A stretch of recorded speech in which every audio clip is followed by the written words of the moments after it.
Bentrovati ad una nuova puntata di F Motori, il magazine settimanale del motorsport in Friuli Venezia Giulia. Un saluto da Marco Angileri. In questa puntata, dopo il servizio di apertura sul rally con l'Adriatic Champions Race di Jesolo, avremo ospite Lorenzo Macoritto, pilota di enduro di San Daniele classe 99, con un palmarès di tutto rispetto grazie agli ottimi risultati ottenuti in campo nazionale ed internazionale.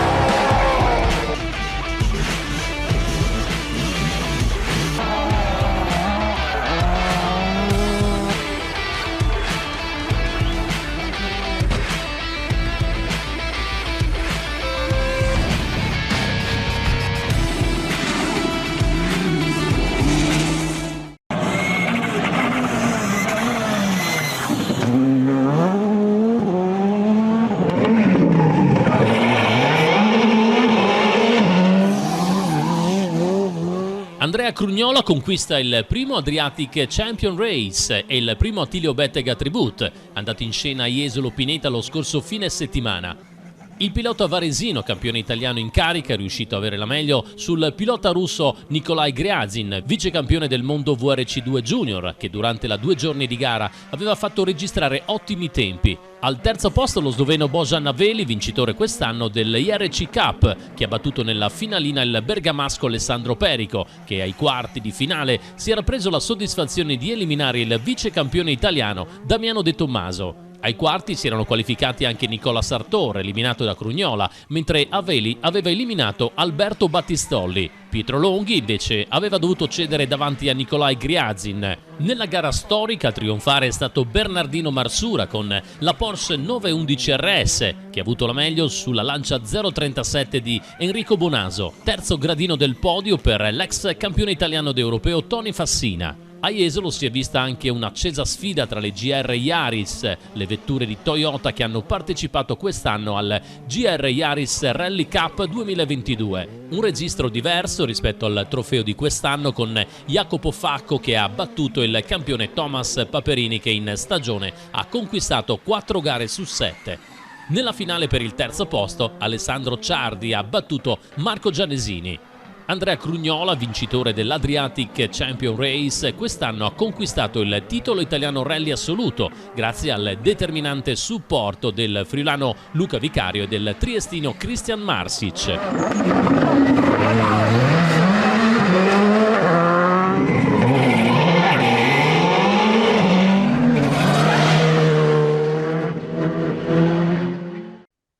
Salutiamo questa sera, assieme a noi c'è Lorenzo Macoritto, volto noto ormai dell'enduro. Ciao Lorenzo. Ciao a tutti. Lorenzo, allora ci siamo lasciati lo scorso anno con tanti successi, il campionato italiano assoluto di classe 250 due tempi nell'enduro, poi in campo internazionale la favolosa conquista del mondiale a squadre junior a Six Day, e poi la coppa per quanto riguarda Capo del Mondo di classe 1 nello junior. Quest'anno le cose non sono assolutamente iniziate bene, sei un po' tra virgolette sparito per il fatto che proprio inizio stagione c'è stato un infortunio serio che ti ha costretto a purtroppo rimandare tutto al 2023. Ma adesso sembra che le cose si stiano mettendo molto bene. Raccontaci soprattutto le novità, perché si parte da una nuova moto. Sì, infatti quest'anno purtroppo siamo arrivati alle prime gare di assoluti bene, abbiamo iniziato il campionato bene, poi alle prime gare di mondiale purtroppo una caduta mi ha portato un infortunio grave al ginocchio, quindi sono dovuto stare fermo tutto l'anno perché mi sono operato, e adesso ovviamente ho fatto tutto il percorso di riabilitazione, ho fatto un buon recupero. Infatti adesso sono pronto a salire su una nuova moto, cioè una nuova moto tra virgolette, torno al due tempi, siccome quest'anno con 4 tempi abbiamo visto che andavo bene, però i tempi non uscivano. Allora per il prossimo anno, insieme al team, insieme a Simone Albergoni, abbiamo deciso di tornare al due tempi e correrò con la nuova Fantic 300 due tempi, che ho avuto occasione di provare in questi giorni qua perché sono risalito in moto, e è una moto veramente bellissima che mi sono trovato subito bene già alla prima uscita, e infatti questa qui secondo me è una cosa molto molto positiva. Infatti sono molto contento. Adesso sto aspettando ancora un po' di vedere come sta il ginocchio, di non metterlo sotto sforzo le prime uscite in moto, però sono sicuro che per inizio gennaio arriverò al 100% per iniziare gli allenamenti in moto per l'inizio della stagione, insomma. Diciamo che le sensazioni sono buone per quanto riguarda appunto questo periodo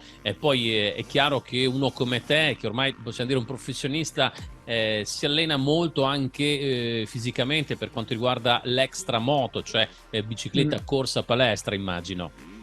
Sì, infatti, soprattutto questo periodo qua che ho passato senza andare in moto, praticamente ho passato più di 5 mesi senza andare in moto e col fisioterapista abbiamo messo giù un piano di allenamento che riguardava 6 giorni, 6 giorni di allenamento su 7 a settimana, quindi passavo dal lunedì al sabato, facevo la mattina, tutte le mattine in palestra e il pomeriggio facevo un'oretta di bici.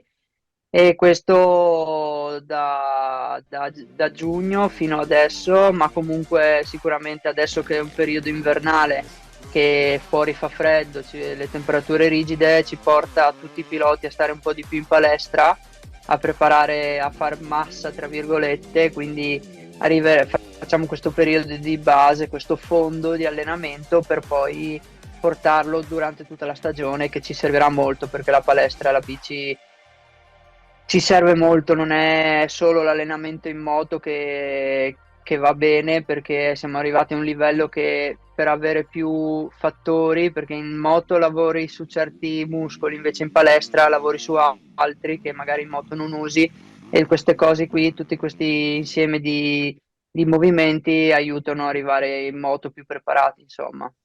E poi bisognerà iniziare con l'approccio vero e proprio della moto. Per te ci sarà così una serie di allenamenti prima dell'inizio dei campionati, cosa farai? E sicuramente il primo mese, le prime uscite, sicuramente dovrò stare tranquillo perché, sai, quando è tanti, tanti mesi che non vai in moto per fare allenamento, arrivi lì che dici, boh, provo, magari cerchi di fare delle cose che prima riuscivi, che ti venivano più facile, però non sei ancora pronto, magari i movimenti, i riflessi ti vengono a mancare, sono un po' arrugginiti, tra virgolette, quindi il primo periodo sarà un po' da stare tranquillo, magari stare in moto, non esagerare, non guardare i tempi, non cercare punti di riferimento, perché se cerchi di avere dei punti di riferimento pronti via, rischi di farti di nuovo male e questo non deve accadere, quindi sarà un periodo di transizione per l'ultimo mese prima delle gare che purtroppo iniziano presto, perché iniziano a fine febbraio, i primi di febbraio mi sembra, con gli assoluti, quindi i tempi sono stretti, sicuramente non arriverò al 100% alla prima gara, però vabbè, comunque gli assoluti è un banco di prova, un allenamento in vista del mondiale, che alla fine è il campionato più importante, che si punta a far meglio. Se si fa bene gli assoluti, meglio, però si guarda a far bene il campionato del mondo. Dunque, il tuo team, le 50 Fentic, con Simone Albergoni, pilota molto esperto, che anche lui ha detto la sua in campo mondiale, nell'enduro, mi sembra ha sempre sfiorato la vittoria, però dei secondi posti ne guardate Sì. a casa, ahimè, per lui è comunque uomo esperto, adesso ha un team molto rodato, ti hanno tra virgolette aspettato in quest'annata, adesso immagino che punteranno molto su di te. Sì, io con Simone ho un bellissimo rapporto, è un grandissimo pilota che ho sempre rispettato e l'ho sempre guardato fin da piccolo e con lui abbiamo avuto molte occasioni di allenarci assieme, di andare in giro in mulattiere insieme, che sicuramente mi è servito a me per l'esperienza che ha e io sto facendo il massimo per recuperare, infatti loro hanno visto il mio impegno, come mi sono impegnato quest'anno nonostante non abbia praticamente corso niente, loro mi hanno riconfermato, mi hanno dato fiducia, mi aspettano e io sto facendo insomma il massimo per accontentarli, per dare il giusto riconoscimento a quello che loro mi danno, insomma. E quindi io sono contento di essere parte di questo team, che è un team valido, che ci troviamo bene, lavoriamo bene, quindi bene, dai, vediamo di arrivare alle gare. Sicuramente arriveremo bene e di portare in alto il nome della Fanti, il nome del team e di tutto.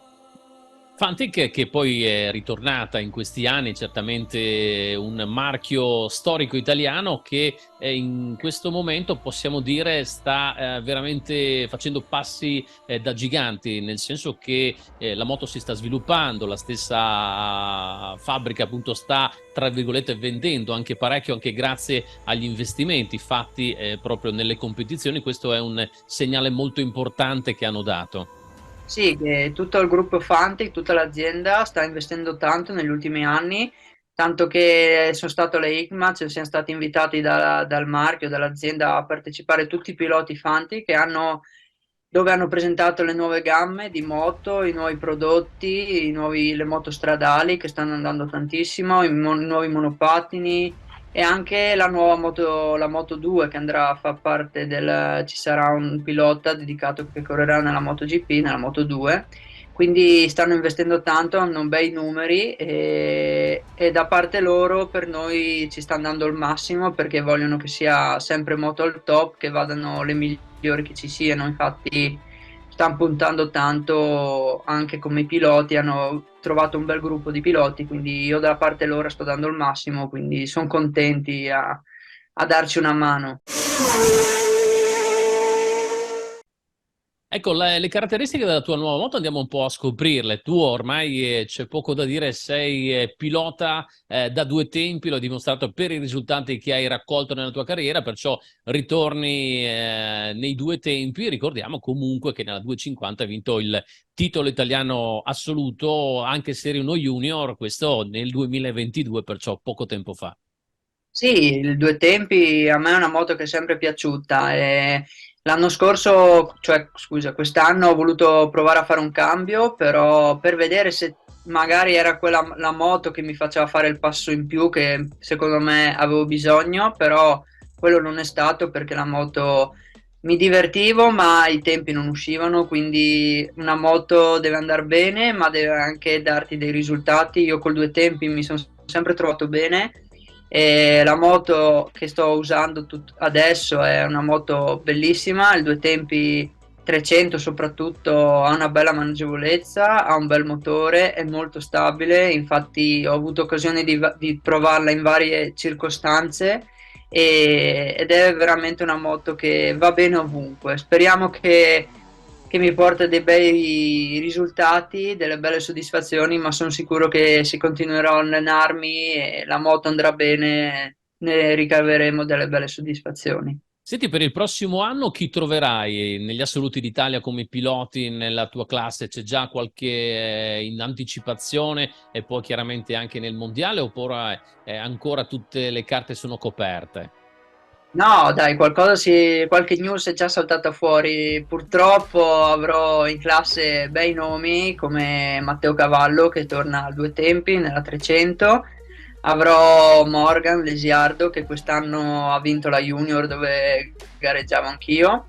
E al mondiale sarà una bella sfida perché avrò il campione in carica Brad Freeman, quindi sarà molto molto dura, però prima o poi il passo bisognava farlo, il passo di categoria, quindi non ci si può fermare adesso, bisogna provare a vedere come si va anche con i grandi, con i migliori, però sicuramente sarà dura vincere, però sai, arrivare secondo dietro Brad Freeman comunque è un bel risultato e si proverà a far bene, magari a dargli anche fastidio a qualche gara, lo spero e io farò il massimo, sicuramente un po' di disturbo riusciremo a darglielo, poi chissà, tutto può succedere. Io ricordo che comunque quando ancora gareggiavi tra gli junior nel mondiale hai staccato anche il miglior tempo assoluto anche tra i più grandi, perciò già lì hai fatto vedere che quando le cose andavano per il verso giusto e tu eri a posto, il risultato usciva, è uscito appunto in questo caso. Dove eri? Non ricordo bene. Ero in Svezia, a Skövde, che era una gara bellissima, che io e Pavoni ci giocavamo la gara fino all'ultima speciale, e tanto che quella gara lì, l'ultima speciale mi ricordo che proprio ci giocavamo la gara, eravamo sui 2 secondi, era una linea di 10 minuti Allora io e Pavoni siamo entrati, abbiamo dato il tutto e io ho fatto secondo assoluto e lui terzo perché prima aveva fatto Andrea che doveva anche lui giocarsi la giornata e abbiamo messo dietro bei nomi. Quindi sì, dai, se la moto mi piace, mi trovo bene, me la sento mia, sicuramente e io sto bene, sicuramente ricaveremo delle belle soddisfazioni, dai, sono sicuro. E poi ci sarà anche una gara in regione che ritorna, vero? Sì, sì, infatti ho visto il calendario delle assoluti, che è la seconda tappa di assoluti, mi sembra che a fine marzo, metà marzo c'è grado, quindi dai, spero venga più gente possibile a tifare i locali, come sarei io in quel caso, e speriamo di fare una bella gara, sicuramente ci sarà una bella gara perché mi hanno dato due notizie su dove ci saranno le speciali che come ai regionali sono sempre venute fuori belle gare, quindi sicuramente sarà una bella gara, una bella manifestazione da venire a vedere. Ci sarai anche, immagino, nel periodo invernale tra Bibbione e Lignano Sabbiadoro ad allenarti sulla sabbia, visto che ci sono queste opportunità che sono preziose per i piloti che poi, come te, si preparano per una stagione molto impegnativa. Sì, sicuramente adesso ho visto che il gruppo Bibbione, il Sabbiadoro, ha già organizzato degli allenamenti sulla sabbia e io sicuramente il primo periodo non so se ci sarò, ma sicuramente dopo ci sarò perché correre sulla sabbia mi è sempre piaciuto allenarmi in quel tipo di terreno perché è un ottimo terreno per allenarsi, per fare un bel fondo per la prossima stagione, quindi dai, sicuramente ci sarò in qualche manifestazione. Ecco, tra le gare internazionali, partendo, non so, dalla Svezia al Portogallo, Spagna, qual è il tipo di fondo? Poi la nazione magari dove, a tuo avviso, le tue caratteristiche sono più adatte per la tipologia di gara? Adesso rispetto all'anno scorso mi sono trovato veramente bene in Svezia perché c'era una gara un po' diversa dal solito, era un terreno duro che non era un duro che diventava fesh fesh, polvere, che non si vedeva niente, era un terreno duro simile al nostro che rimaneva duro, si formava un po' di canalino e basta. Non mi piaceva come la Spagna perché è un terreno duro ma che poi si frantuma e diventa tipo polvere che non si vede niente. E il prossimo anno ci saranno delle gare veramente dure, soprattutto in Finlandia e in Slovacchia, che anche quest'anno mi ha raccontato, io non c'erano veramente delle gare veramente toste, però dai, cercheremo di allenarci in tutti i tipi di di terreno per arrivare pronti a qualsiasi condizione. Chi saranno gli altri piloti in squadra con te nelle 50 Factory Fantic? Allora, il prossimo anno saremo in 4 e forse 5, adesso dobbiamo vedere perché io sarò un pilota che farò la E3, poi ci sarà Kevin Cristino che tornerà a fare la Youth, la 125 perché è giovane, poi ci sarà Albin Norbin che è un pilota svedese, mi sembra che correrà nella Junior e ci sarà Gianluca Facchetti che arriva dal cross, sarà un nuovo compagno di squadra Diciamo e che passerà. Facchetti è uno che va forte, lo ha dimostrato nel cross, chiaramente deve ancora adattarsi, dovrà adattarsi all'enduro. Sì, sicuramente magari le prime gare o anche i primi allenamenti, perché sai come sono i crossisti che arrivano, magari la prima gara vanno fortissimo, poi magari tirano due bombe e si tranquillizzano, però, però dai, sono sicuro che andrà forte nei fettucciati, quello sicuramente, poi magari nell'enduro farà più fatica a abituarsi, però come tutti i crossisti che sono passati all'enduro sono sempre andati forte. Quindi lì ci si vorrà un po' di tempo, però arriverà sicuramente anche lui a fare dei bei risultati. E poi forse ci sarà Davide Guarneri che torna in base alle sue condizioni. Adesso bisogna vedere perché l'infortunio riportato alla schiena, alle vertebre, lo sta tenendo veramente sulle spine. Ha recuperato adesso bene, che riesce un po' a muoversi, ma ha passato dei 4-5 mesi veramente duri e è anche bravo a rialzarsi dopo quello che ha passato, quindi Infatti. spero di vederlo alle gare, dai. Lo speriamo tutto, con tutti noi chiaramente, come speriamo di vedere di nuovo un fresco Lorenzo Macorito ancora alla carica per conquistare tanti successi sia in campo nazionale che internazionale, come ha dimostrato in passato. Grazie Lorenzo, ovviamente porta sempre alta la bandiera del Friuli. Grazie e buona serata. Grazie mille a tutti, ciao, grazie.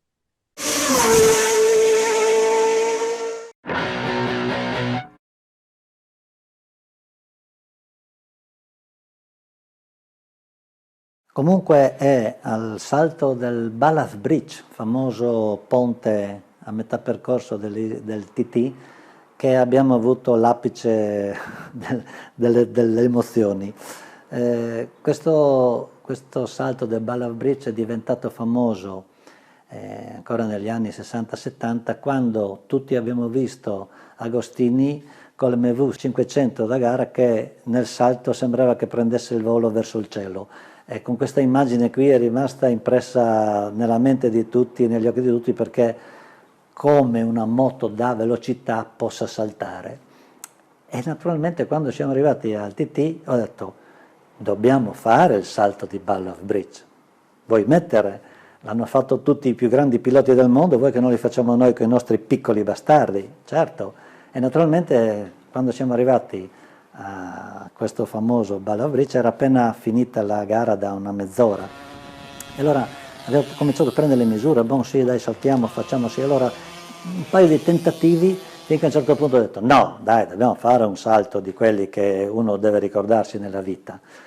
Naturalmente da incosciente, da che cavolo so, dal momento catartico, insomma ho lanciato questo motorino qui in terza piena che viaggia 80-85 e insomma ho fatto questa curva prima del ponte e a un certo punto ho sentito che come aver preso un calcio nel sedere, sono partito in alto e a un certo punto ho detto addio, adesso non si può dire parolacce, ma avete capito cosa.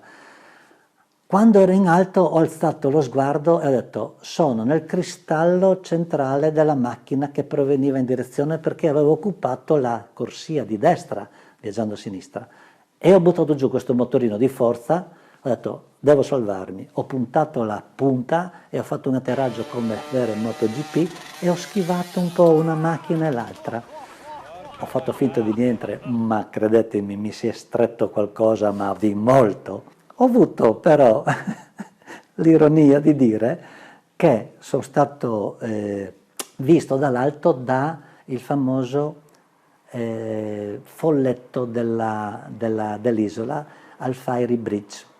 C'è una leggenda su questo folletto perché si reputa che tenga lontano la sfortuna dai piloti. Difatti c'è un posto, non sul percorso, ma in un posto vicino a Douglas, e c'è questo ponticello e tu arrivi ed è pieno tutto il ponte, tutta la vegetazione, gli alberelli che sono in giro di bigliettini, di fotoricordo. Sono i bigliettini che tutti i piloti, quasi tutti ormai per scaramanzia, vanno lì a chiedere buona fortuna.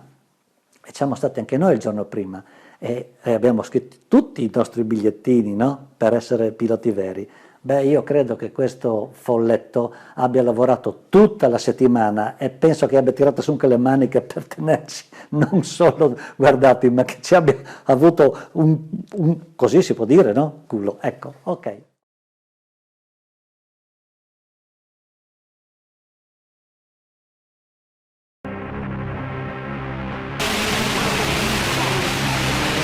Trattenere